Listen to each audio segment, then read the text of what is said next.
Bonjour, bonjour. Alors pareil, en même principe, on va vous poser des questions.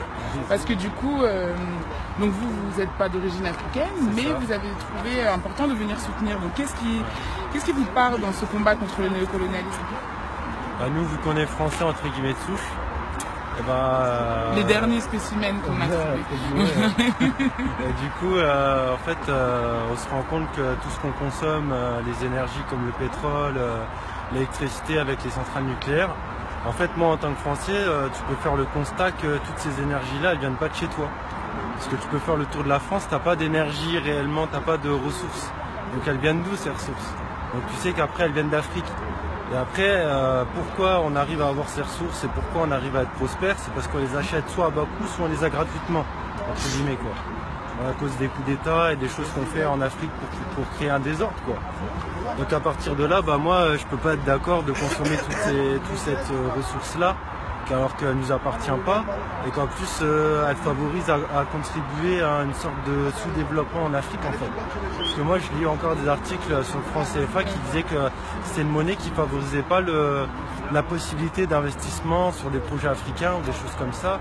Et quand en plus elle est produite en France, et que en plus l'argent, l'État français je crois il gagne 1 million d'euros je crois en tout par année pour produire le franc CFA, et ça c'est pas normal quoi. Et cette conscience-là de ces vestiges du néocolonialisme, est-ce que c'est quelque chose qu'il y a d'autres Français du souche comme vous, en tout cas d'autres personnes qui ne sont pas d'origine africaine, qui prennent aussi conscience de ça petit à petit?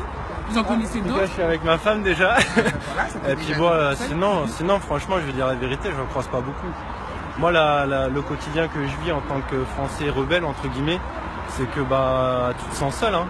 Vous êtes un peu rejeté aussi, vous êtes un peu un traître. En fait je vais te dire la vérité, ça fait 3-4 ans que nous avec Mathilde on n'a pas d'amis blancs en fait. Parce qu'on se reconnaît pas en fait. Eux ils sont dans un délire que nous on cautionne pas.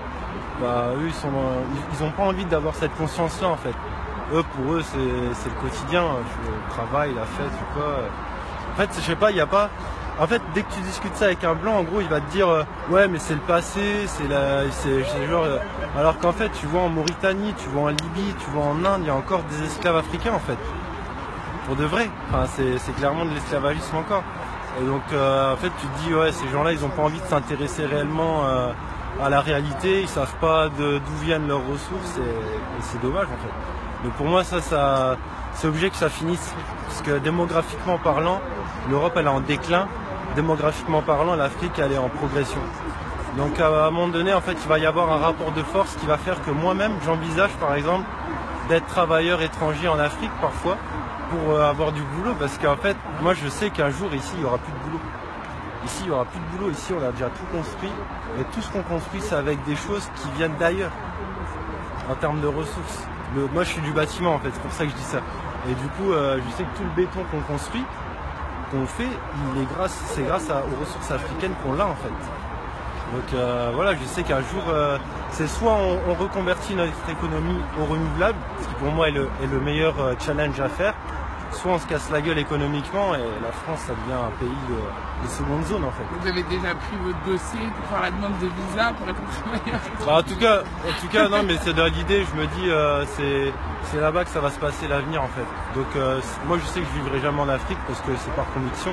L'Afrique c'est aux Africains, l'Europe c'est aux Européens. Mais je sais que c'est forcé qu'à un moment donné j'y vais pour soit travailler, soit apprendre un peu d'une autre culture qui n'est pas la mienne, ça m'ouvre l'esprit, ça me fait du bien, et des choses comme ça. Très bien, merci beaucoup. Ouais,